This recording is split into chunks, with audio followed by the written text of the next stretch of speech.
So I feel like actual YouTubers when we use these microphones. But I wouldn't classify myself as a YouTuber, to be fair. Joe, Hi. welcome to the Made to Be Social podcast. Originally, it was actually the Made for Video podcast. This was like COVID and beyond. But what I realised was I was doing it on Zoom in my spare room, and I had all like the washing in the background and the baby running in and interrupting. So I wanted to kind of step away from the Made for Video podcast, and then it was a Made for Socials podcast. Yeah.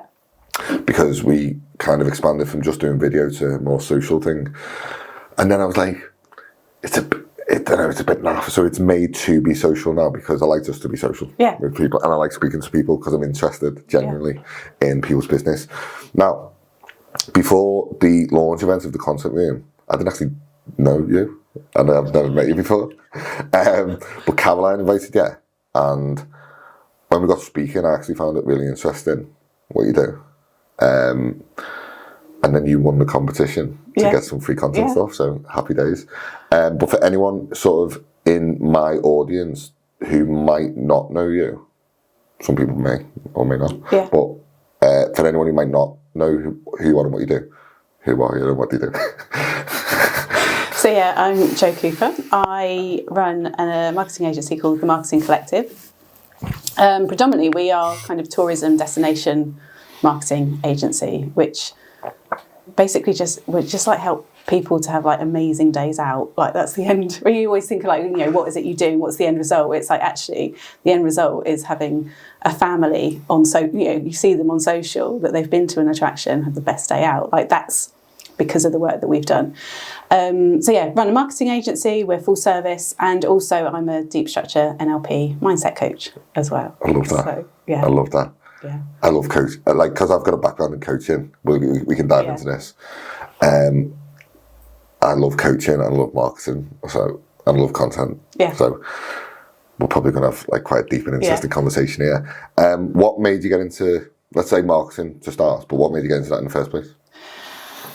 With marketing, do you know what? I studied tourism and like travel at uni and at college. And at that time, everyone was like, so does that mean you want to be a travel agent or you want to be an air hostess? I was like, no. No disrespect to those careers, but that wasn't what I wanted to do. What I wanted to do was like local tourism work. And just through that, like my marketing just developed. So I worked at a local authority, doing like destination marketing about like local, finding what attractions need to do, to win visitors and that. And it just grew from there. And then I moved to a marketing agency, actually after being made redundant, and got made marketing director, did some more training, did my CIM, and then got made redundant again, because that business went into liquidation. And it was the second time that it happened. And I just sat there and I thought, what happens to all these people that because of my marketing and because of what I'm doing, this was when Twitter had just started, like what happens to all of these people? Like if I don't do their marketing, they don't have a business because they don't have the skills and the knowledge. So I'd been made redundant and, it was like the liquidators were in at that business, and it was Friday the 13th of August. And they literally just said, like, stop your work now. Like, do not reply to an email, do not reply to this, do not pick up the phone. And I just thought, I'm in the middle of a project. Like, what am I meant to do? Like, these people are waiting for me to do stuff. And so I went home and set up the agency. And it was never out of I want to run an agency, I want to build an agency to make loads of money and then exit really quickly. It was simply out of, and it always has been, I just want to help people with their marketing because it gets people through their door, it builds their business. That's what I do. So, that was 14 years ago. So wow. Yeah. I love that. I always tell that story as well because I got made redundant 3 times. Yeah. Which was... So I think I learned quite at an early age that, your safe 9 to 5 wasn't that safe. No. And actually, I feel a lot more safe with my destiny in my own hands. Mm. It's a lot of hard work, I think. Yeah. And it's, you don't really ever switch off. No. like even when you're relaxing and have a day off, you're not really having a day off. There's always something.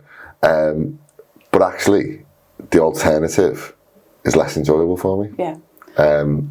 Which is such a bizarre thing. And I think a lot of people in our position who run businesses are the same. Yeah, and I could not imagine going and working for somebody now. Yeah, to do 9 till 5.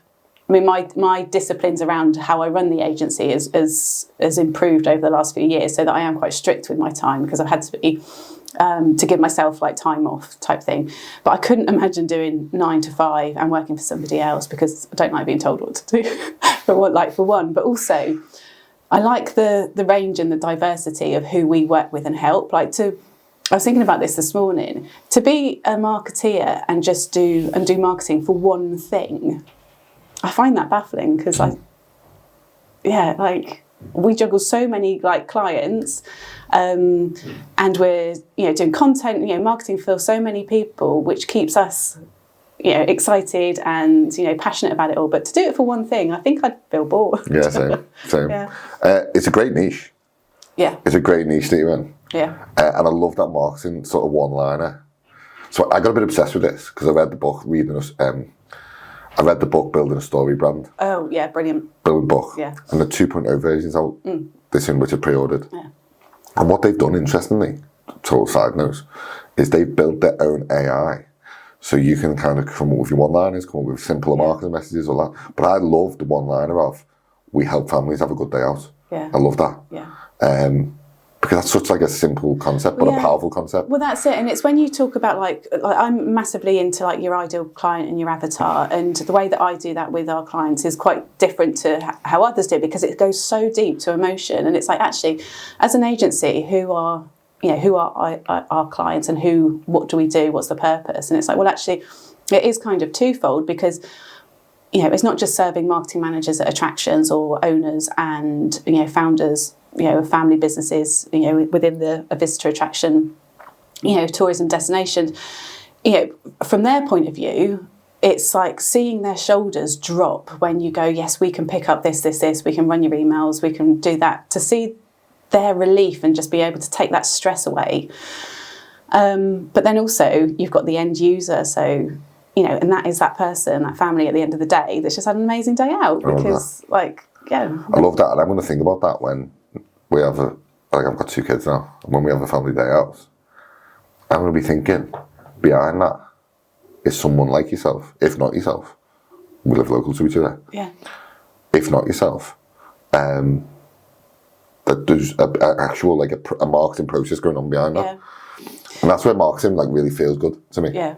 And it's so as well, what I try and say when we're running, doing audits on our clients, and I run a workshop training session that's called 6 Steps to Marketing Clarity, and that's taking it back to emotion, because as well, what can be really difficult when looking at business, when you're looking at your competitors and thinking about destinations or tourist attractions. So destination, for example, most places can say we've got, so if you think of a city, somewhere like Liverpool, and Manchester and the big cities, it's like, yes, we have boutique shopping, we have some parks, some green spaces, we have another destination might be nice beaches, hills to climb. But actually, how many, it's not a USP, it doesn't set you aside from anybody else, but it's the emotion that people feel when they're in there. So actually, and again with attractions, what's the emotion that you, as a dad of 2 kids, it's 20 minutes, if they're on a play park somewhere, it's 20 minutes to sit there and have a cup of coffee without having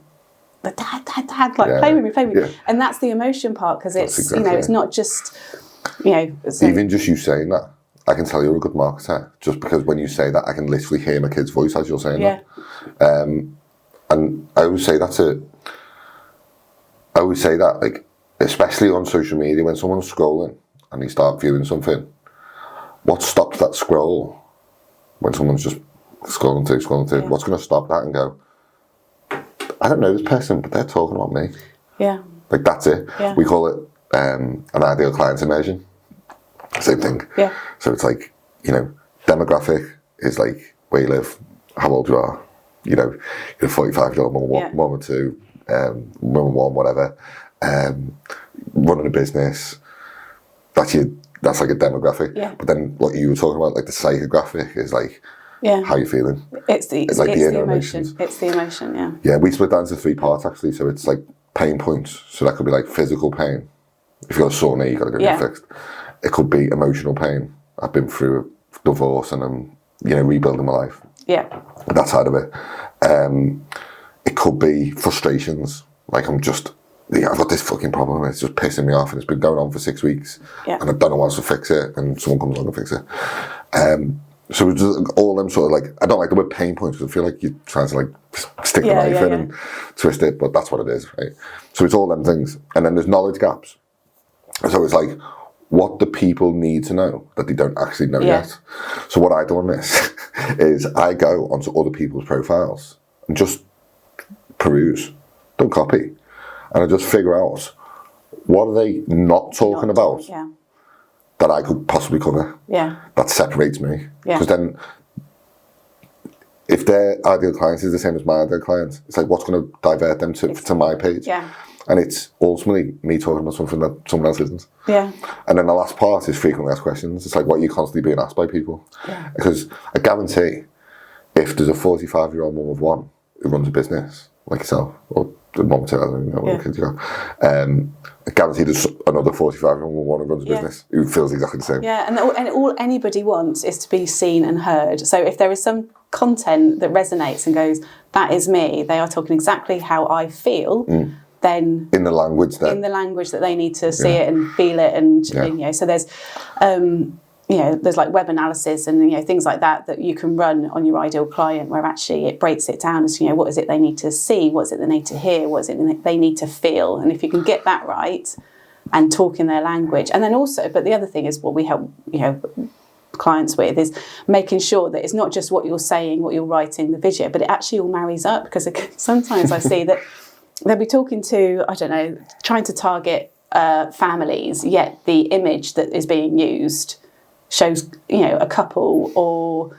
just a solo person walking, and it's like that doesn't make sense. You're not lining up everything and making it consistent. So I love that. Yeah, I genuinely love that. Like that's exactly what as in the, because we know like industry terms, right? Like we know, without blowing smoke up our own asses, we know what we're talking about.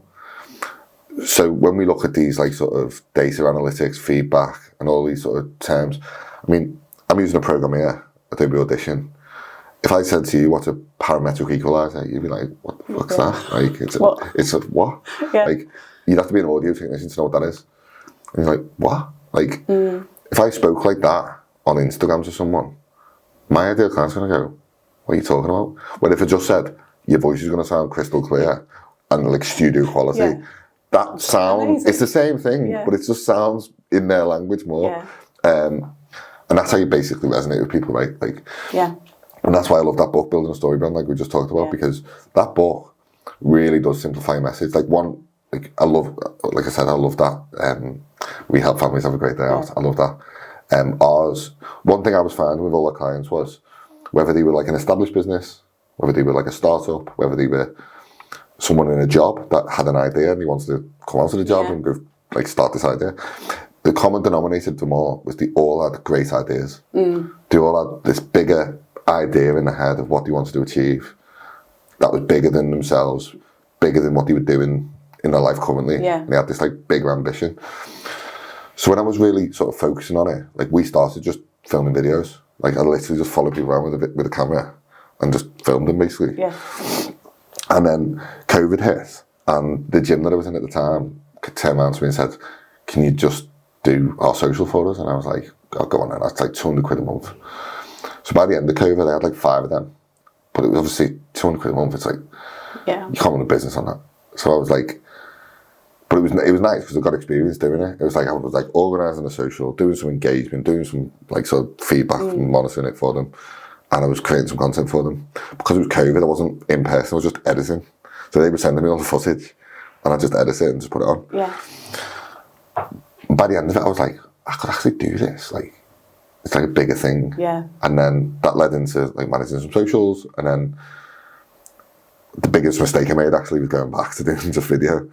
And then it kind of transitioned into where we are now. But the marketing message that I really was trying to clarify all along was, we just create great ideas. We help people create good ideas. Yeah. So all these ideas that people had, they were fucking amazing. Yeah. And like, how many times you put like a good idea in your notes on your phone, or you've thought something in the shower, or you've been on a walk with the dog and you've been like, do you know what, that's an amazing idea. Yeah. I'm going to put that in the business. Or you wake up in the middle of the night and go, I'm going to do that in the morning. That's like fucking golden idea. I wish I could start my work day now, but nothing ever gets done. Yeah. And one thing with like our mission now is to like create, build and share ideas. Yeah.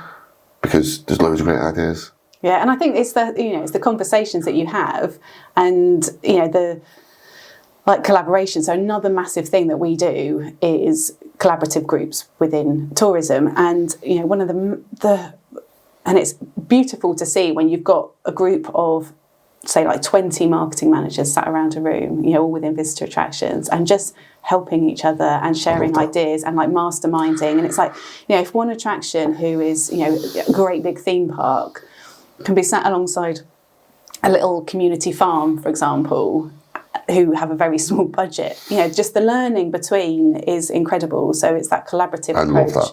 It's, and that's when you talk about kind of our niche and being tourism, that's what really sets us apart. I guarantee the way socials have moved over the last 5 years and the way businesses have moved, it used to be, and it's still competitive, don't get me wrong, everyone wants to outdo each other. Like, it is like competitive. Yeah. But there's definitely more of a collaborative effort. Yeah. It's like, it's not that mindset now of if you win, I lose. And if I win, you lose. That's not the case at all anymore. No. So businesses like me and you're a marketing business, I'm a content creative business, we can collaborate together. Exactly. And we can both make ourselves better.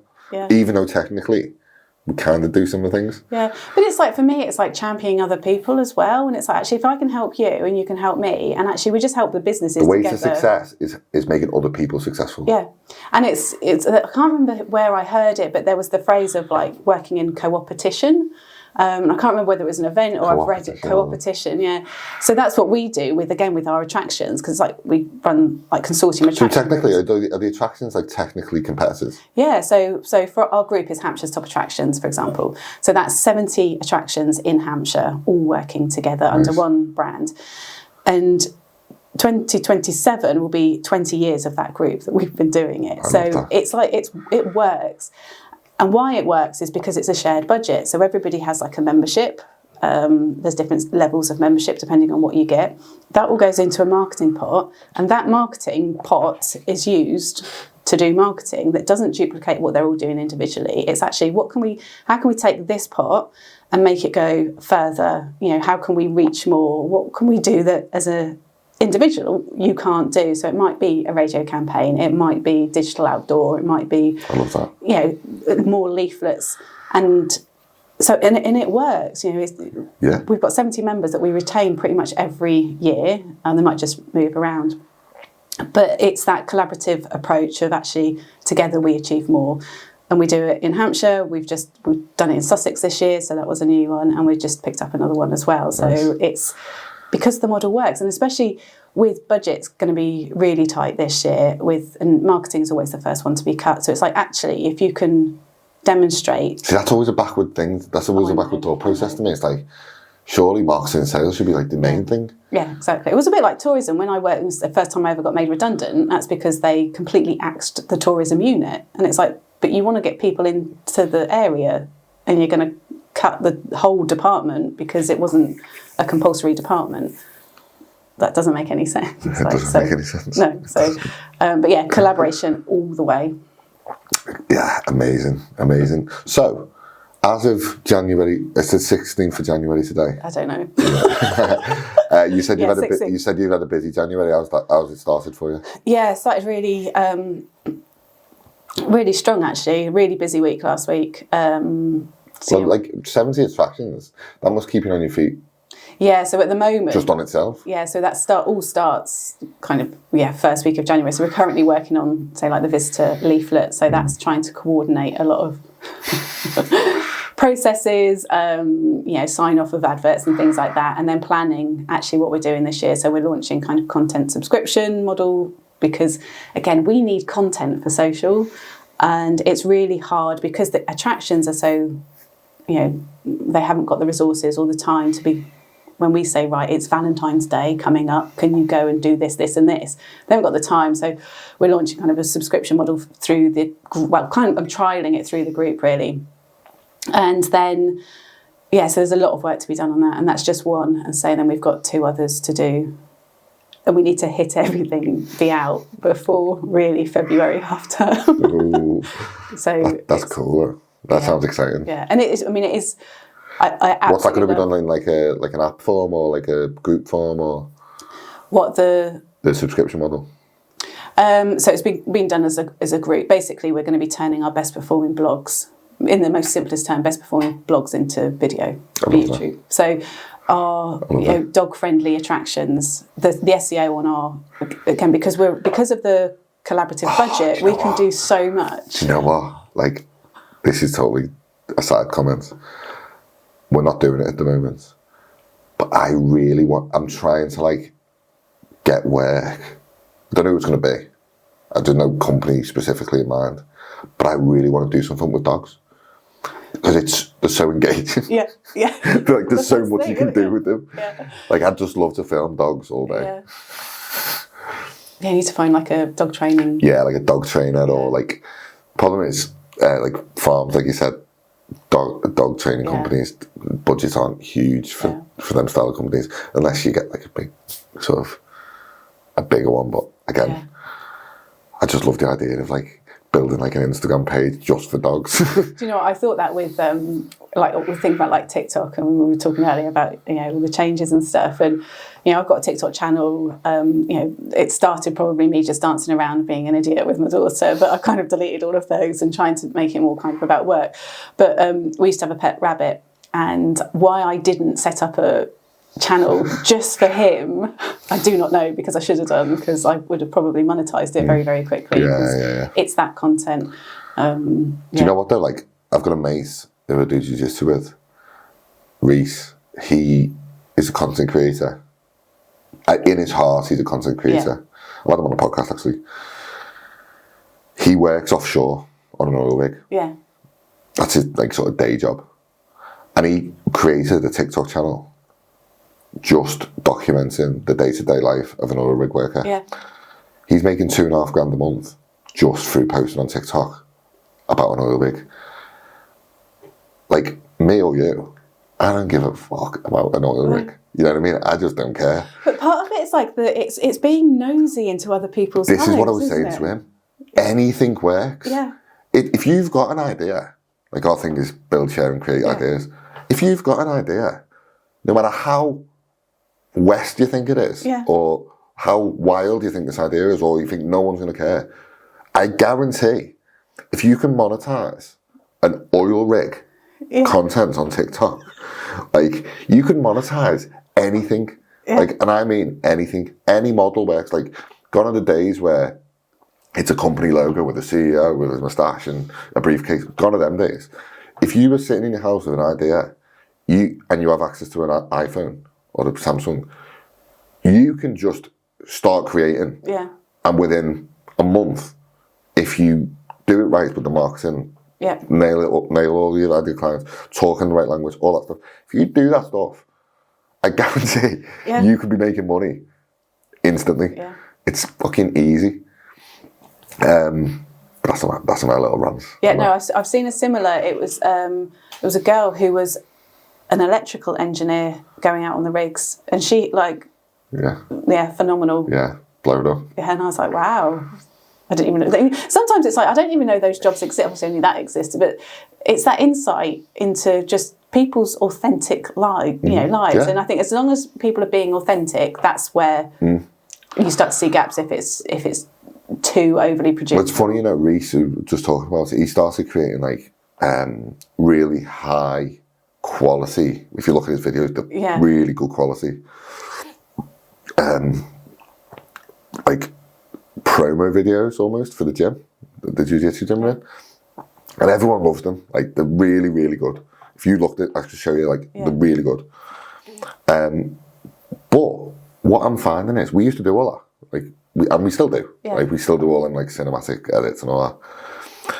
But I kind of encourage people away from that a little bit. not to the point where it's like you're just kind of filming crap videos and piecing it together on your phone, but it's kind of like that medium edit where it's like, it's not so high production that it looks like, you know, Spielberg's done it. Yeah. But it's not like the basic edit that anyone could do on the phone. It's kind of like that medium. Yeah. Where it's like, it's authentic.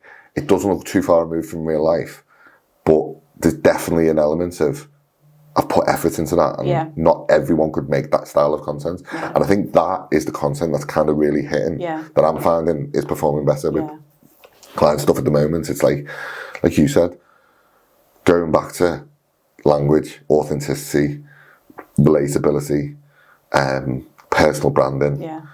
It's gone are the days where, like, I say to people, like, the first thing people say to me is, I need to build a website, I need to get a logo. No, you don't. No. Forget all that for now. No. Just get a presence first. Yeah. You know, I've built the concept room. I didn't have I do have a website now. I didn't have a website when I started. It was just get the wallpaper up, document myself putting the wallpaper up, get a launch, get a waiting list sorted, get people on it. And I was expecting maybe 10 or 12 to jump on the waiting list because everyone's like, oh, it's just a content room. Like, there's hundreds of content rooms. I had like 70 people on it. Amazing. That's without websites. Yeah. That's without any like fancy automations. That's without anything. I didn't even, it was like the, what do you call it, the minimum viable product. It's didn't have the lighting. Yeah. I had one camera at the time. Didn't even have the plants. Like, nothing was here. It was a bare basic. I was like, I'm just going to bring people in. Like, it might look shit. And people might go, what's this? But actually, no one said that. No. And then after the fact, and when I had the proof of concept, I could go, right, okay, now I can build out the website. Now I can get some social proof. Now I can get some case studies. Now I can start managing my offer to clients better because I know people actually like it. Yeah. So if anyone's watching this, like, you don't necessarily need a website straight away. No, and with my like 6 Steps to Marketing Clarity training, so that is all. I'm interested in this actually. I might actually do this. It came out of real like frustration of sitting with people going, I need a website, I need to be running meta ads, I need to be doing, I now need to be on TikTok. Oh, I'm not. Is that a question that you get? Sorry to interrupt. Is that a question that you get all the time? It's like, should I be running ads? Yeah. Yeah, so what do I need to be doing? Like, can you do our marketing? I need you to do this, this, and this. I'm like, right, okay, so let's go back to basics. Like, what are your foundations in marketing? What's your brand? You know, your values, your personality, your essence, like your attributes, like all of the things. What is your brand? Then, what's your USP? What's your UEP, which is your unique emotional proposition, which is different to the USP, your unique selling point or proposition. You know, who is your avatar? And again, like going like that real deep level of emotion. So the client that we had a couple of years ago, they had a therapy, like physiotherapy kind of centre, and also a bowling kind of place. Okay. So, you know, they didn't quite work together, but they did. So we went in, did a huge audit on them. We absolutely love doing audits. And we did the avatar exercise with them. So we drew a stick person and we're kind of doing it with the team. Built out these, I think it was 3 personalities. I think one of them was called Sarah. So they absolutely loved it, and we go such deep level. And then the next day, one of them was like, "Oh, I was in the pub last night, and I full on saw a Sarah walk in," because we'd created such that identity and built her story that the person walked into the pub, and they were like, "That's a Sarah." Yeah. That's her. Yeah. So we go like that deep level. So 6 steps, avatar, the messaging, then how you pile all that together to make the message resonate with that audience, and then actually how to just write kind of a basic strategy and plan. Because when you say to somebody, if you've got a marketing strategy or plan, they think, oh yeah, it's a 40-page document that's sat in a drawer that no one ever looks at. And it's like, it doesn't have to be that way. These 6 things, and then what are you going to do and how are you going to do it, is all you need to keep you on track. So it was kind of the 6 steps was to stop people chasing the shiny objects and go, actually get your foundations in place. When you've got that in place, then you know that meta ads might be the right thing for you. Because if, for example, Sarah is, on Facebook, then she'll see them. If she's not on Facebook, she ain't going to see them. So what's the point in doing that? And that's where, that frustration of, you don't need to be doing everything. You just need to be doing the right thing for the right people in the right place. I love that. I love that. That's fucking great marketing, to be fair. And the other thing that I can't remember which way round it is, it was a Google research that that was done a few years back, and it was like how many times somebody has to see content. 7-11 4. Yeah, I love that. So, and I always say to people, it's like, you know, you've got to have all of that in place. So again, just doing one thing. Yeah, it's 7 touch points over 11 interactions over 4 platforms. That's it. Yeah. I love that. Yeah. That's something they teach in the Dance Academy, which is Daniel Priestley's academy. Yeah. Something they teach massively in that. Very interesting, that though. Like, very, very interesting. It's kind of like such a great thing. I had a dating coach, actually, as a client. Yeah. Who was doing some content with us. And it's quite interesting, like, speaking to someone who's a dating coach, because you got to kind of be like, to be a dating coach, you've got to have like a bit of an ego, and you've got to have a bit of razzmatazz about you, and a bit of like charisma about you, and he did, to be fair. And something really interesting he said, similar to the story, the Sarah story, was it? He called it Dave. So he was like, right, when you go on an online dating profile, or like you approach someone in real life and ask them on a date or whatever it was, it's like, you're gonna find Daves, and most people are Daves. It's like, you know, they'll ask the same questions, the same monotone voice. Yeah. You know, they're quite, everyone's kind of the same. And people who kind of like will separate themselves are the ones that become not a Dave. Yeah. And then they'll get, and he was saying the girls who he was working with, like, they'd look around and go, he's a Dave, he's a Dave, he's a Dave, he's a Dave. Yeah. Because these girls who are getting approached by guys who are single, whether it's on a dating website, on Tinder, or you know, in real life, whatever, on a night out or whatever, it's always like the same boring ass questions, the same boring message. And it's kind of like marketing, right? It's like, you're approaching the same boring ass message all the time. Everyone's like, oh God. Yeah. And you've just got to kind of like have that message. Because half the time these problems that we're solving for people are quite tedious and boring, right? Like, marketing, in its nature, can be quite tedious and boring. But actually, the message behind it, the creative side of it, should be really fun and really engaging. Not just for the end user, but for the people doing it as well. Like, creativity, to me, is a fun thing to do. Like, being creative is cool. Like, for me, it's like, it's playing every day. It's the opportunity just to like play and have fun. Yeah. Like, people say to me, like, why are you putting that on social for? That's like on your profile. It's like, because I enjoy creating it. Yeah. And it's like, we all talk about like product market fit. It's like, does your product solve a problem in the market for your ideal clients? It doesn't matter if you like it or not. Yourself. Yeah. If it's solving a problem and it's selling, then it works. But I would think of content market fit, like we talked about this a little bit before. It's like, with content, a great way to a great indicator of if content will work is, do you enjoy creating it? Does your audience like consuming it? And does the platform, are you feeding the platform what it wants? What it wants. And if you're doing that, then great. But if you look at it from like a marketing perspective, it's like, if it's you, it's like your vision, your values, your mission, like we talked about, like you mentioned. So we'll land on that. Them is how they're feeling. What do they need to know? Yeah. What problem are they solving? Are they your ideal clients? Have you broken that down into, you know, the emotions, the psychographics, the demographics, all that? Yeah. If you've got you sorted, vision, values, mission, them sorted, pain points, knowledge gaps, frequently asked questions, and then you just got to decide what platform you want to be on. Where are these people hanging out? Like, the psychology of LinkedIn is different from Facebook. Yeah. So with LinkedIn, it's kind of like people are kind of there to do business. You know, there's an underlying psychology there that it's, like, I'm on this platform because I'm probably not, if I didn't have a business, I probably wouldn't be on the platform. That's what it kind of is, right? Whereas on Facebook, it's kind of more like a family feel. Yeah. It's like you're posting pictures of your kids and your dog, and you're out and about, and your family pictures, the end user for yourself. Yeah. That's Facebook. Instagram's kind of like mix of both. You kind of get marketed to constantly, but actually it's a place where people just have fun, creative. Yeah.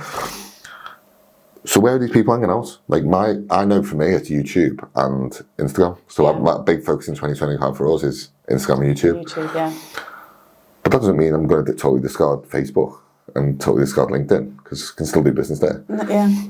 But if you can just nail them things, it's not that hard to do. And it's kind of like, I might actually sign up to your 6 steps of marketing because that sounds really cool. But that thing is like, if you can just nail that, you could like have a business in a month. You just set it up. If you got an idea, just go and do it. Yeah. It was really lovely actually this week. Like how many people start like think about like, I'd love to do a podcast. I'd love to just everybody, it's on my list. I'd love to just have people and have cool conversations with people on the podcast. And actually, being totally transparent, this is not what I've done for yourself, because it's kind of carrying a bit. When I first started in the podcast, it was just for lead gen purposes. Yeah. I just invited people who I wanted to do business with. Yeah. Now I just want to have cool conversations, because I'm, again, being totally transparent, I'm kind of in a financial position now where I can just invite people, where I don't need to like, kind of like sell anything to them, essentially. Well, I kind of indirectly, like, well, when COVID hit, I was like, right, I'm just going to have conversations with people, and I just recorded them on Zoom and put them on YouTube, and they were called TMC Conversations, and they were with my coaches that I had at the time, of just kind of what's their advice.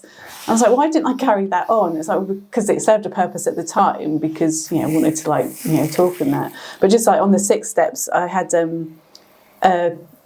last week, a client shared with a new branding doc like that they'd developed, because we're running some campaigns with them. So I was like, I'd be really interested to see it, just so we can make sure we're all aligned and everything. So I sent it and I was reading it and I was like, this is great. And there's like the mentions of like emotional proposition, and like it was like everything in my 6 steps. And I was like, oh, this is like, she's done it. So, and I hadn't realised, and so I just checked. And I was like questioning myself. I was like, have I got it from somewhere else? Is it something that she's, I don't know, put into chat and it's just generated, like, it was sort of not that level, but I was like starting to question. Yeah.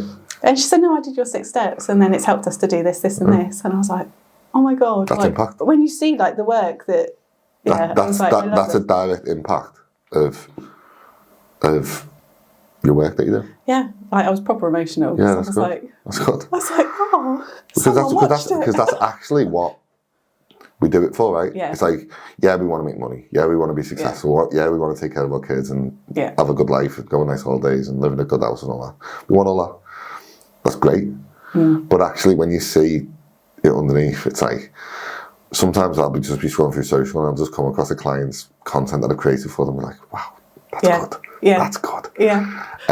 Or someone will get a client through Instagram and I'll be like, I put that automation in. Yeah. That's good. Yeah. Like, it's the same when we had, again in COVID time, with our attractions group, for example, I noticed that there's a lot of, there's such a mix of marketeers and abilities that you've got kind of younger marketeers who are coming out of uni who are really like shit hot on all the digital side and the content creation, that then, people my age and older haven't got the confidence to stand in front of the camera and do it. But then you've got, people my age that kind of started in marketing when fax machines were still in existence, and you used to send press releases via fax. Like, that's just ridiculous. But they haven't got the confidence with the digital side. So we put together a series of like trainings. We've got called the 1111 masterclasses. So 11 masterclasses around like digital marketing, and we've, the attractions have gone through it. It's there as a resource. And again, like one where we've taught people how to make reels, and then you see somebody doing it, and it's like, yes, like, it's working. Like you're just like, yes, you did it. Like you stood there. That to me, though, is like the power of good marketing. It's like the marketing principles that you know and believe in are so deeply ingrained that sometimes you don't even think about it. No. It's like driving a car, right? Like sometimes you don't even remember how you got somewhere, like because you're just so used to. Like when I drive here in the morning, I just go the same way every day. Yeah. It's so ingrained in me that I just don't even think about it. Like I can't even remember the journey half the time. And it's the same thing. It's like the marketing principles for yourself are probably so ingrained that we kind of almost take it. Like it was the same when I was a PT. Yeah. Like I used to. It was so ingrained in me as a PT what I was doing, and I was getting good results. But I kind of like forgot how, like far removed some people are from that. Yeah. So I'd get really frustrated when I'd say to someone like, "Just do this, and you'll get great results," and then they'd be like, "I can't do that," and I'm like, "But it's so simple." And I'm like, if I wrote it down on a piece of paper and give it to you and just said, do them things, it's like, if I give you a shopping basket or a shopping bag from Asda and just went, just all you've got to do is eat that food this week. Nothing else, just eat the food in that bag. It's like, that's how simple it is. But people just can't. And I get really... And the same in marketing. It's like, sometimes I'll be like, why can't you just do that? Like why can't you just edit that video like that? It's like so simple. But because it's simple to me, I forget how simple it is, simple it is for other people. Yeah. And that's the problem that we can solve. So we always say now, like, we create a month of content in 2 hours, which we can. Yeah. We prove that over and over again. Yeah. So people come in for 2 hours and they're like, wow, I've just reeled off like 30 odd reels. I didn't even know I had that inside my head. Yeah. But it's like what I messaged you about the other day, about like kind of the client that approached us and said, can you just write the strategy part? And it's like, well, for us, that doesn't take very long because we do it day in, day out. It's quite easy. But actually the value to them, that's the most important part. It's not the shooting the content because, they do that. It's the bit that they can't do. So it's like how you value, what's the value of that? And then like how you cost that part, which is then easy and quite quick for us, but actually really high value. But I'm forever having to... This is why people should not charge by the hour. No. Because... And I used to charge by the hour, so I've got nothing against charging by the hour for anyone who's about to jump on this and comment. I've got nothing against charging by the hour. But if I can do a strategy in an hour for a business, because I've practiced it over and over, I know exactly what works, and that strategy goes on and makes thousands of pounds for the business, why shouldn't I charge £1,000 for that? Yeah. So people go, I'm not paying £1,000 for an hour. It's like, well, that £1,000 you're going to spend is going to make you 20 grand this month. Yeah. Like that's possible. So it's what people perceive as like a per hour. Yeah. It's like, I used to charge 30 quid as a PT, and I was like, 30 quid an hour, and I was like all the other guys in the gym were like 25 quid, and I was like 30 quid, and I was shitting myself because I was charging 5 quid extra more. And then as I was like coming to the end of it, I was like, right, I'm gonna like up my prices and try and like wind down the PTing. And I put my price up to 50 quid an hour. In hindsight, 50 quid an hour, like, it's not massive amounts. But I was like, no one's gonna bite on 50 quid an hour because everyone else in the gym is like 25 quid an hour. I'm like basically double.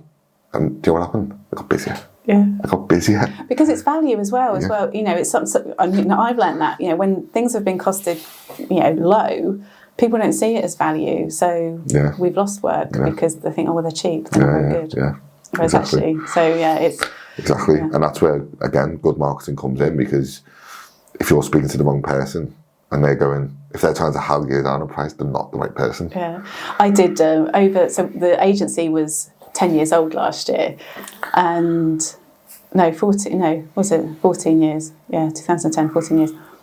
And I did a series of just little articles of kind of reflections and like musings over like those 14 years. And so I was doing a lot of like diving into like our archive folders of like pricing and proposals and stuff. Like I was shocked at, just the pricing. And I kind of just went, oh, bless you. Oh, like trying to do, and just like massively over delivering of going, yes, because of like that.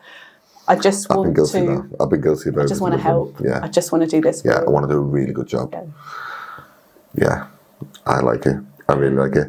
Okay, Joe. Last question. Well, semi-last question. Like, we do socials, so this is kind of like a social podcast. Yeah. We talked a little bit before about current platforms, what's working, and new platforms. Like talked about Blue Sky and is it Red something? Red Shot. Something like that. Yeah. I'm going to do a lot of research into this.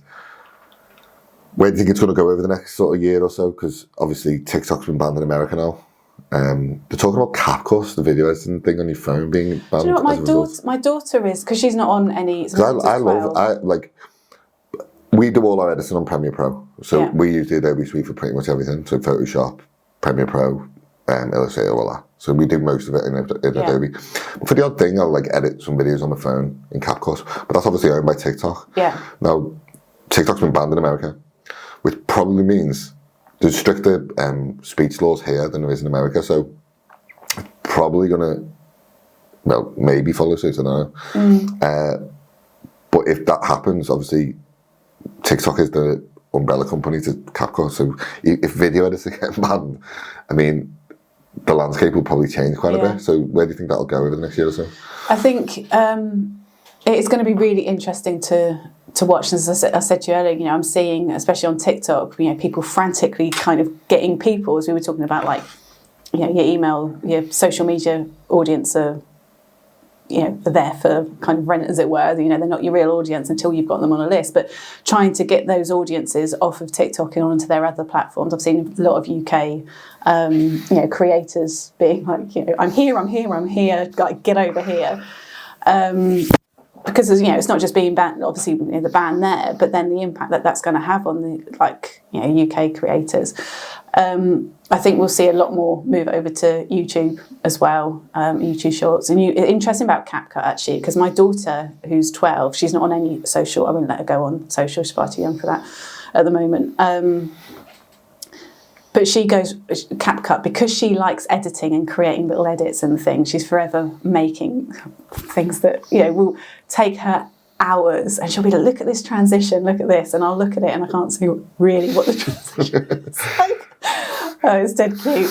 I have to be like, well done, that's amazing. And it would just be some really subtle, like, hair change or something. Yeah. But she loves CapCut.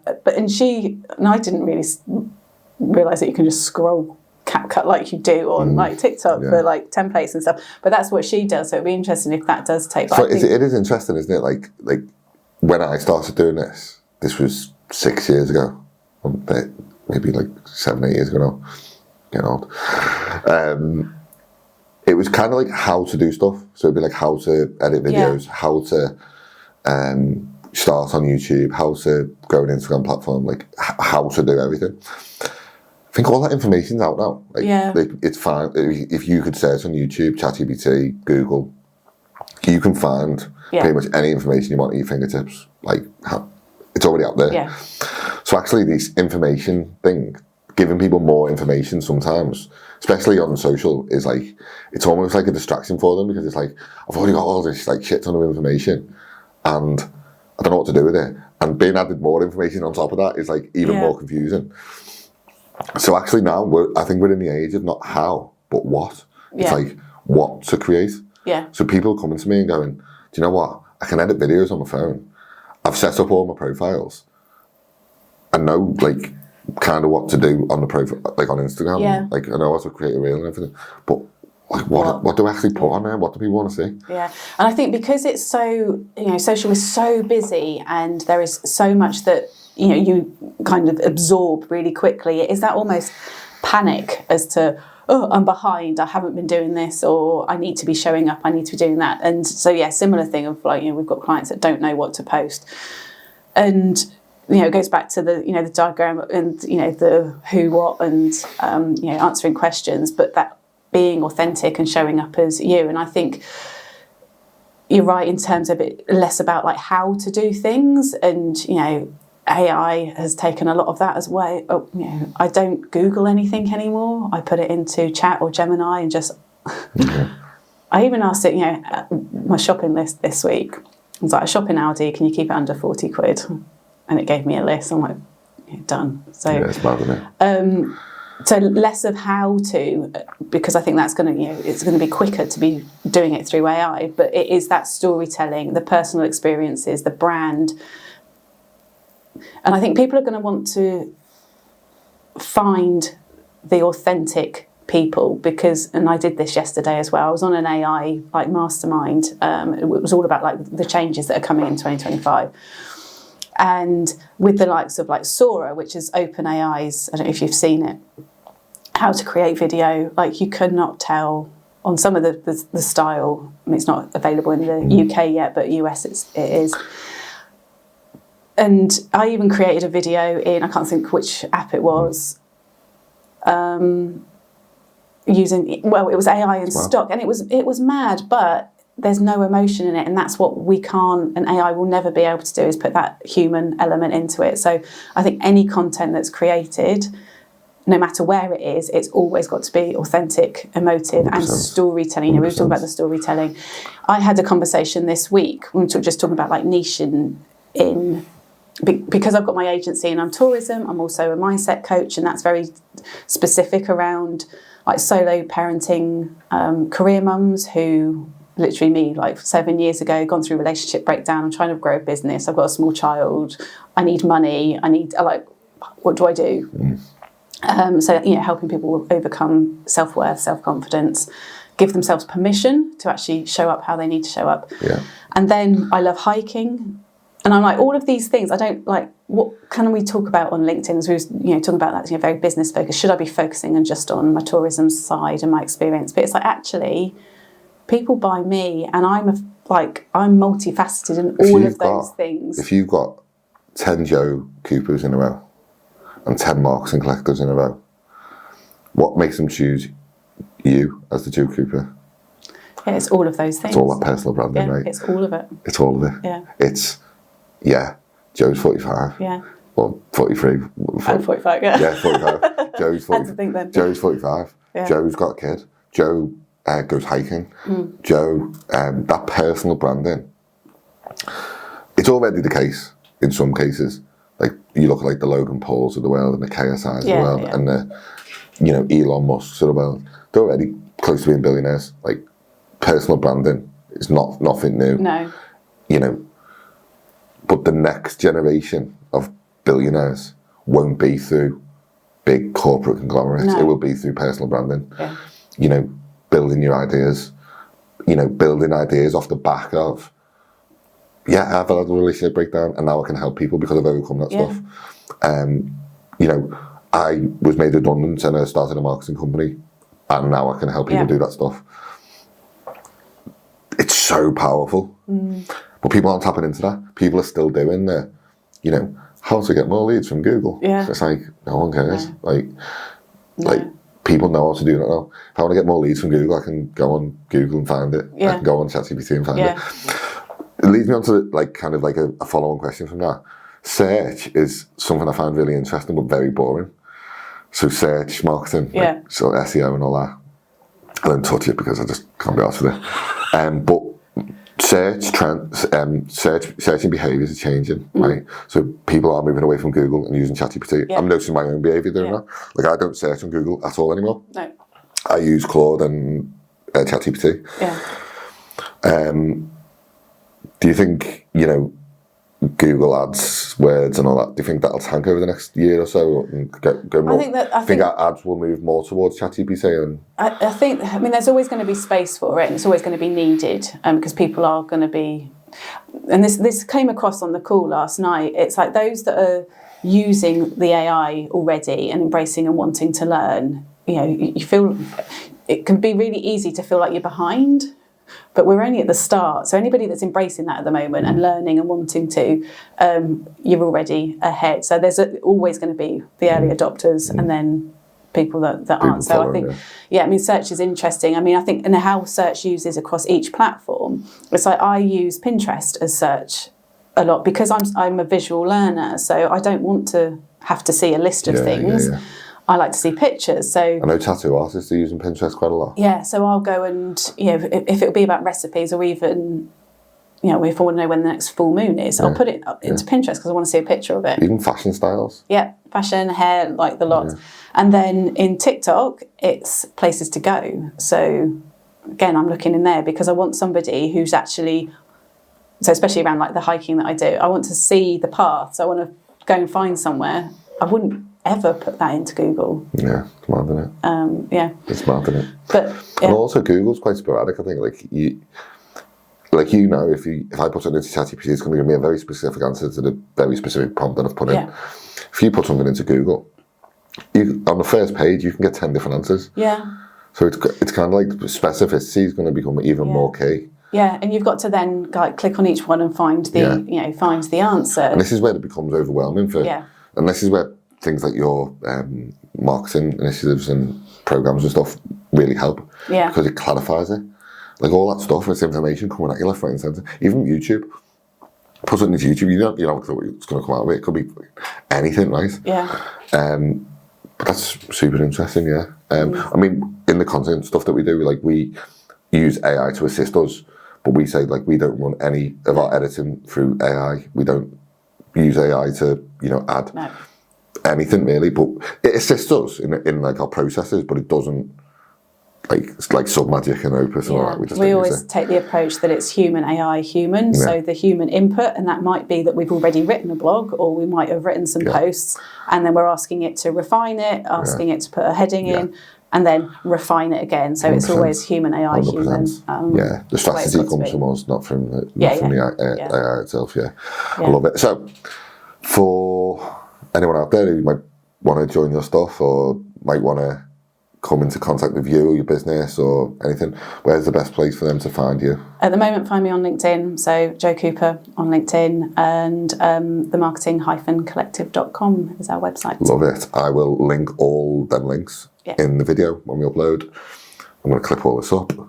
Thanks so much for your time. Thank you. I could talk to you all day about this stuff, literally. We could go. Which I'm probably going to do now when we get off camera. But thanks so much for your time. I'm super interested. I could geek out on that all day. And I think a lot of people can get a lot of value from that. So thank you. Thank you.